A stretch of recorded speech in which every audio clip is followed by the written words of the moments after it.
और इस बीच युद्ध से जुड़ी एक बड़ी खबर आपको बता दें, इजरायली एयरफोर्स ने तेहरान में अंडरग्राउंड मिलिट्री बंकर को तबाह करने का वीडियो जारी किया है। यह हमला 27 से 28 फरवरी की रात को हुआ था। 50 इजरायली लड़ाकू विमानों ने बमबारी की। ईरान के लीडरशिप कंपाउंड के नीचे था बंकर। ईरानी नेतृत्व का सुरक्षित इमरजेंसी एसेट था जिसे तबाह किया गया। राजीव रंजन मेरे सहयोगी इस खबर पर हमारे साथ जुड़ गए हैं। तेहरान में अंडरग्राउंड मिलिट्री बंकर तबाह करने की जो तस्वीरें राजीव आई हैं, दर्शकों को दिखाइए। देखिए, ये इजरायली डिफेंस फोर्सेस ने वीडियो जारी किया है और खमनेई का जो अंडरग्राउंड जो बंकर हुआ करता था और वहां देखिए किस तरह से तबाह हुआ है। और यहाँ पर एक नहीं, दो नहीं, 10 नहीं, बल्कि 50 फाइटर जो दुनिया के सबसे बेहतरीन और खतरनाक फाइटर माने जाते हैं, उससे मिसाइल यहाँ पर दागे गए। B-2 बॉम्बर से लेके F-18 का इस्तेमाल हुआ है, F-15 का ई का इस्तेमाल हुआ है, F-16 का इस्तेमाल हुआ है। और जितने मिसाइल बॉम्ब, जिसको 2000 पाउंड के अगर बॉम्ब इस पर गिराए जाए तो ये जो बंकर, जो पूरा जो इलाका जो होता है पूरा तहस नहस, यानी जो मिसाइल जिस तरह से दागे गए हैं वो केवल जमीन के ऊपरी के हिस्सा के नहीं बल्कि नीचे के हिस्सा काफी गहराई तक जाके पूरे इलाके को तबाह कर देगा। उसी का नतीजा रहा कि न केवल इस हमले में जो है खमनेई की मौत हुई बल्कि उसके जो टॉप कमांडर थे सारे लोग यहाँ पर मारे गए, उनके परिवार के लोग मारे गए। तो समझ सकते कि जो हमला जो था कितना खतरनाक था। और सबसे बड़ी बात थी, जानकारी कितनी सटीक थी कि यहीं पर इसी जगह जो है खमनेई बैठे हुए अपने लोगों के साथ मीटिंग कर रहे हैं और यहीं पर स्ट्राइक किया गया। एक नहीं, 50 फाइटर से स्ट्राइक किया गया और खमनेई और उसके टॉप कमांडर को भनक तक लगी और पूरा जो बंकर जो है आप देख सकते हैं पूरी तरह से तबाह हो गया, बर्बाद हो गया। ये बिल्कुल राजीव, आप हमारे साथ बने रहिए। देखिए, ये महत्वपूर्ण तस्वीरें राजीव यहाँ पर दर्शकों को दिखा रहे हैं। आपसे ये भी जानना चाहेंगे राजीव, क्योंकि इस तरह के इसे एक इमरजेंसी एसेट माना जा रहा है। तेहरान में अंडरग्राउंड मिलिट्री बंकर्स और इस तरह के बंकर्स बहुत महत्वपूर्ण होते हैं अपनी सुरक्षा के लिए। अब बंकर्स को निशाना बनाना और इस तरह से तबाही की जो तस्वीरें सामने आई हैं, क्या संदेश दिया जा रहा है? देखिए, साफ संदेश है कि ईरानी नेतृत्व को संभवतः इस बात का आभास नहीं रहा होगा कि इस तरह के स्ट्राइक होगा। और सबसे बड़ी बात, जो सटीक जानकारी जिसको कह सकते हैं कि इजराइल और अमेरिका को इस बात की सटीक जानकारी थी कि यहीं पर जो बंकर जो है जमीन के नीचे कई फीट गहराई तक यहाँ बाकायदा मीटिंग हो रही है और एक्यूरेट जानकारी। और बॉम्ब जिस तरह के, जिससे स्मार्ट बॉम्ब थे, क्लस्टर बॉम्ब थे, कि जो जमीन के नीचे गहराई तक अगर कोई भी छुपा हो, कोई मीटिंग कर रहा हो तो पूरा उस इलाके को बर्बाद कर देता है, तहस नहस कर दिया, यानी बचने की जीरो संभावना होती है। तो आप ये समझिए कि कितनी सटीक जानकारी थी और उसी सटीक हिसाब से मिसाइल या बॉम्ब यहां पर फायर किए गए और जिसका नतीजा ये रहा कि पूरा इलाका जो है, वीडियो से अगर देखें तो जमीन का ऊपरी हिस्सा नहीं बल्कि जमीन के नीचे का जो गहराई का जो बंकर है वो पूरी तरह से तबाह हो गया और यहां पर किसी के भी बचने की संभावना न के बराबर थी। बिल्कुल, और पूरे विश्व को अपनी ताकत का एहसास कराने के मकसद से इस तरह की वॉर सिचुएशन में तस्वीरें जारी की जाती हैं। जैसा कि राजीव आपको तस्वीरें दिखा रहे हैं कि ये एक इमरजेंसी एसेट है ईरान का और इस तरह के जो बंकर्स होते हैं वो वॉर टाइम में बहुत महत्वपूर्ण होते हैं ये ठिकाने। जैसा कि राजीव ने बताया कि कोई मीटिंग करनी हो तो इस तरह के बंकर्स में जाकर के मीटिंग की जाती है। छिपने के लिए ये एक अहम ठिकाना होता है और जिस प्रिसीजन के साथ अटैक किया गया है, यानी कि सटीकता आप देखिए, इस बंकर को तबाह किया गया है जिसकी तस्वीरें सामने आई हैं। ये ताजा तस्वीरें हैं जो हम आपको दिखा रहे हैं। ये जो जंग इस वक्त चल रही है वो विध्वंसक होती जा रही है। दोनों ओर से जो कार्रवाई है वो तेज हो रही है, लेकिन इस बीच ये तस्वीरें जो जारी की जाती हैं वो एक बड़ा संदेश देने की कोशिश करती हैं कि किस तरह से यहाँ पर हम दुश्मन को या सामने वाले पक्ष को नुकसान पहुंचाने की कोशिश कर रहे हैं, हम कितने सक्षम हैं। यूएस, इजराइल और ईरान के बीच छिड़े इस युद्ध में मिसाइलों और ड्रोन्स के साथ धमकियों की भी बौछार हो रही है। एक तरफ ट्रंप मौत की धमकी देते हुए ईरान से सरेंडर करने के लिए कह रहे हैं, तो वहीं ईरान कह रहा है कि हमें ना सीज फायर करना है ना ही कोई बातचीत। अमेरिका का प्लान ए हो या प्लान बी, हम सब फेल कर देंगे।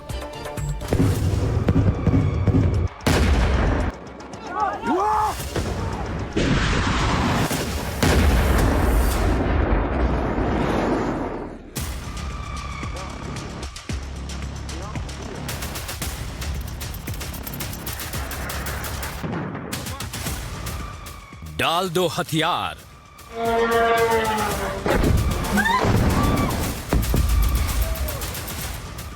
ट्रंप की ईरान को धमकी।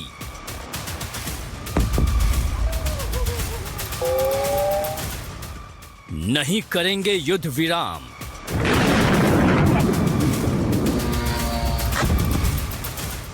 ईरान की अमेरिका को चेतावनी।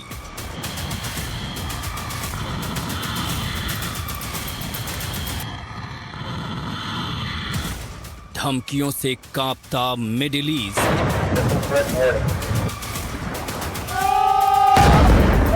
अमेरिका और इजराइल के लगातार हमलों के बावजूद ईरान के तेवर नरम नहीं पड़े हैं।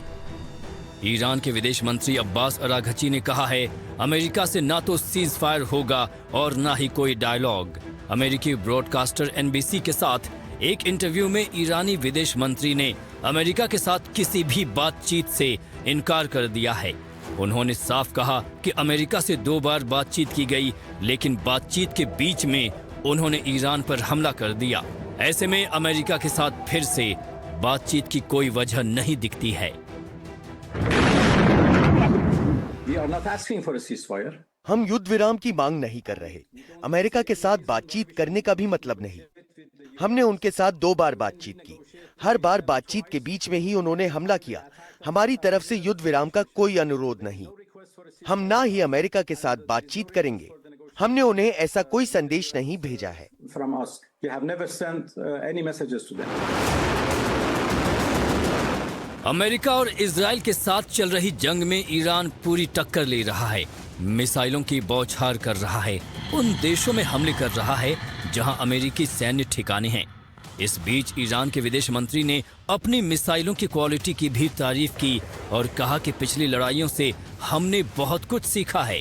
ईरान किसी भी हालात के लिए तैयार है, यहां तक कि जमीनी हमले के लिए भी। ईरान के विदेश मंत्री अब्बास अराघची ने अमेरिकी राष्ट्रपति डोनाल्ड ट्रंप को चेतावनी देते हुए सोशल मीडिया प्लेटफॉर्म एक्स पर कड़ा संदेश जारी किया। ट्रंप का प्लान ए पूरी तरह फेल हो गया, अब ट्रंप का प्लान बी भी फेल हो जाएगा। हम किसी भी जमीनी हमले का सामना करने के लिए पूरी तरह से तैयार हैं। ईरान में ताबड़तोड़ बमबारी के बीच अमेरिकी राष्ट्रपति डोनाल्ड ट्रंप ने ईरानी इस्लामिक रेवोल्यूशनरी गार्ड्स कॉर्प्स से हथियार डालने को कहा। ट्रंप ने कहा, अगर वो सरेंडर करते हैं तो उन्हें माफ कर दिया जाएगा, नहीं तो मौत का सामना करने के लिए तैयार हो जाएं।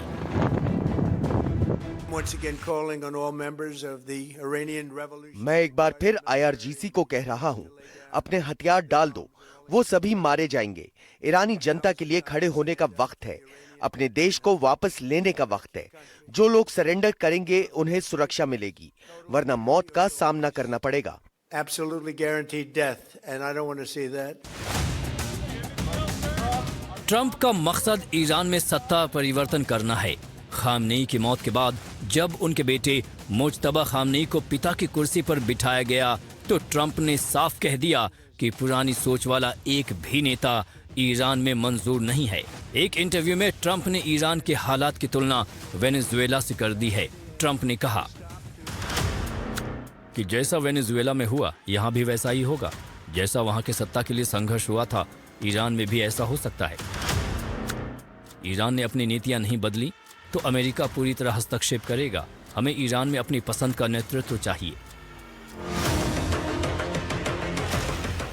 इस युद्ध में अमेरिका की अर्थव्यवस्था को भी भारी नुकसान हो रहा है।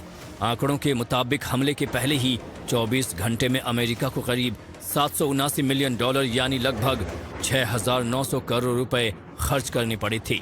अमेरिकी राष्ट्रपति डोनाल्ड ट्रंप ने संकेत दिए हैं कि ये युद्ध 1 महीने तक खिंच सकता है। अगर ऐसा हुआ तो ये खर्च कई लाख करोड़ रुपए तक पहुंच जाएगा।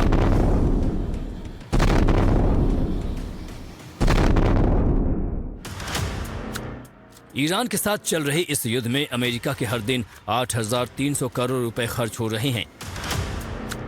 हर दिन का खर्च इतना है कि कई छोटे देशों का ये साल भर का बजट होता है।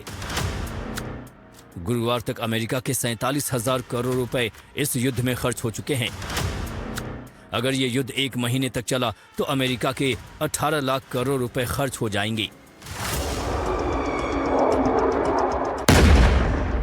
फिलहाल अमेरिका और ईरान दोनों एक दूसरे को धमकियां दे रहे हैं।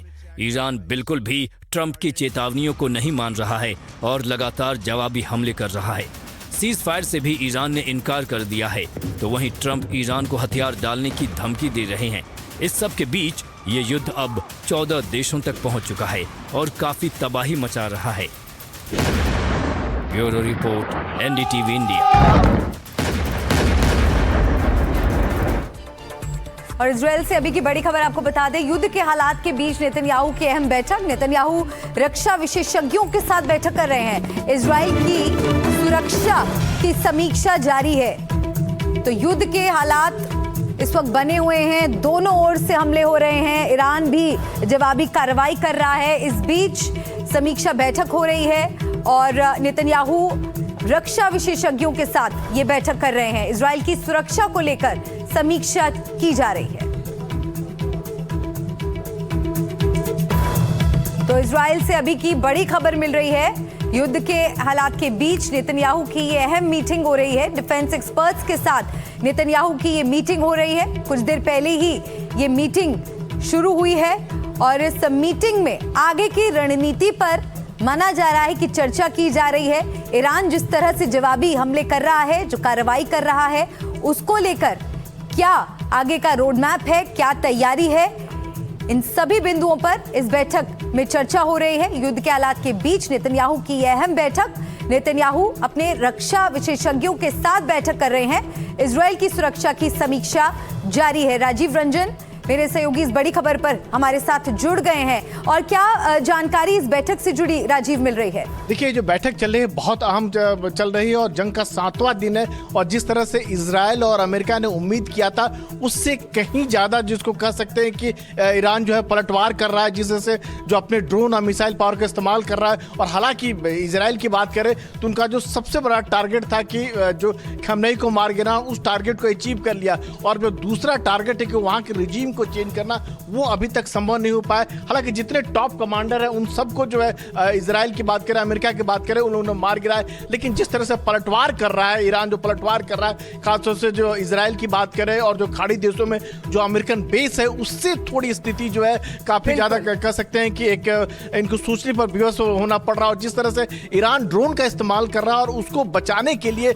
एयर डिफेंस सिस्टम का, जिसे थार्ड या पेट्राइट के बारे इस्तेमाल कर रहा है, तो काफी महंगा पड़ रहा है। बिल्कुल। और इस युद्ध का दायरा भी जिस तरह से राजीव अब बढ़ता चला जा रहा है, इस बात को लेकर भी ईरान जिस तरह से फिक्र दे रहा है, ट्रंप की धमकियों का ईरान पर असर नहीं हो रहा है और ईरान जवाबी हमले कर रहा है। शायद इसकी उम्मीद इजराइल और अमेरिका ने नहीं की थी। बहुत शुक्रिया राजीव आपका इस पूरी जानकारी के लिए।